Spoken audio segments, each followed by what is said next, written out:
My name is Dave Kronk. I'm a general contractor and I like doing decorative concrete. But as a general contractor, I've had a lot of experience doing other things besides this. Kind of a jack of all trades, master of none, but nonetheless I think concrete is really where my expertise lies. That said, I'm over at a project right here in Rockland, California, and what we decided to do is something real typical to what I've been doing for, gosh, almost 15 years now. And that's doing cement overlays and some staining on concrete. When it comes to a job like this, 80% of it is going to be getting the concrete, or in this case what I call the canvas, ready for what I do. That's everything from scrubbing the concrete, pouring acid on it, power washing it, putting glues and adhesives down to make the cement stick to it, you name it. There's a lot of work that goes to it before you get artistic with it. So right now I'm just going to fire up the pressure washer and start cleaning the concrete. So I want you to stick with me and you get to play with some toys. Hondas, you gotta love them. Best time to do this kind of work is in the summertime because it gives you every reason to get wet. Come here for a second. When you look at this concrete, a meager attempt at trying to put some stains down the concrete has actually failed over a period of time. This is something that we see often, where some people come in, they'll put some cement stains down, and then after a while, the stain's coming off, it's coming right back to the original concrete color. And basically that boils down to prep work. Whatever was down there before they put the stain down didn't allow that stain to stick as good as it should. So now it's time to do the job right the first time. Well, no, that's the second time.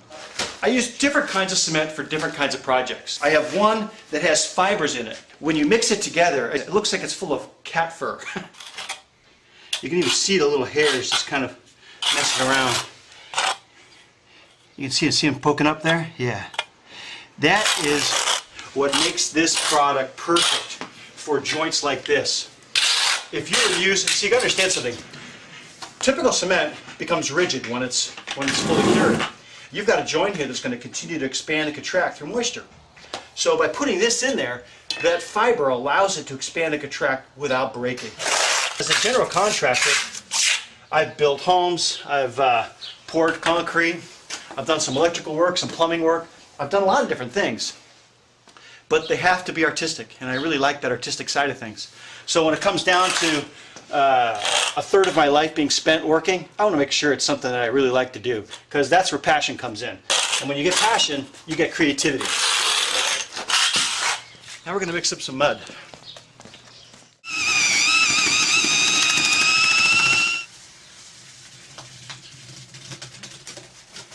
The thickness of this material, before we stamp, it's going to be about 1/4 of an inch thick. You don't really need much more than that because the stamps used in the overlay industry only need just about that much. Okay. Now, I'm using a small floppy on the sides in the very center here, so we're going to create the walkway. Now this one's a heavier stamp. I call them unit stamps. They kind of fit together like a puzzle. They're a lot thicker than these blue ones, which are called floppies. Now, living on this little red island that I'm on right now, it does two things. One, as I walk around, it's squishing this stamp into the cement, which is just the right consistency. When you look at this, if I push my finger down here, you can see, I'm getting an impression, and it's not sticking to my fingers. That's the perfect consistency you want with this. Sort of like a wet mashed potatoes, but yet it doesn't stick off on your fingers.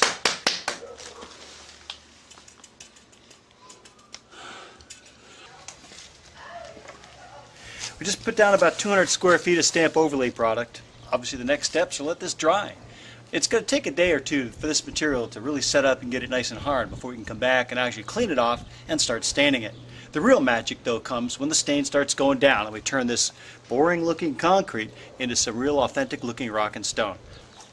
Well, here we are on day 3 of the project. This is a decorative concrete artist's best friend. It's great for grinding and saw cutting lines and making it look, well, you could actually make lines in it so that it actually made stones by themselves by sculpting and carving it with this diamond blade here.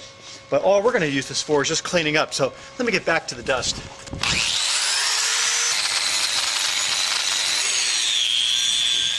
When we put that stamp mix down before, and we use those rubber stamps to make that impression, we used a product that actually keeps the stamp from sticking to the cement.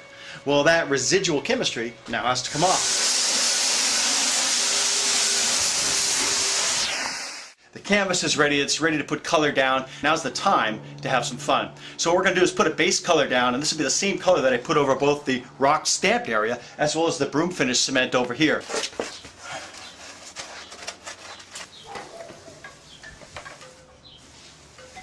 I can't wait to get in here and start detailing out all these rocks, and when it's all said and done, when this dries and I get all the 3 or 4 other colors on top here, it's going to look like some real nice rocks. Now if you're an artist, or if you do like doing color work, you always start with light colors and go to dark.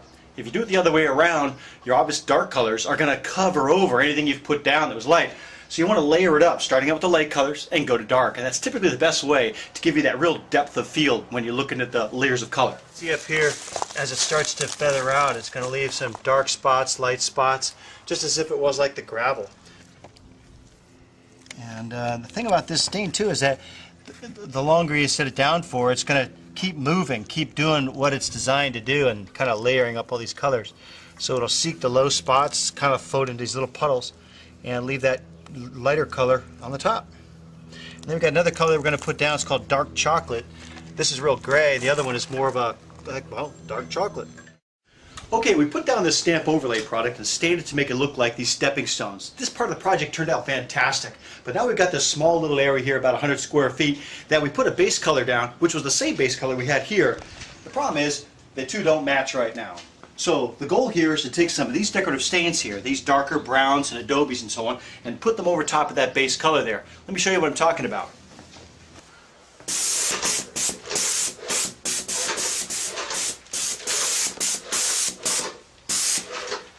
I think it took me more time to mask this thing off than it's actually going to take me to spray this.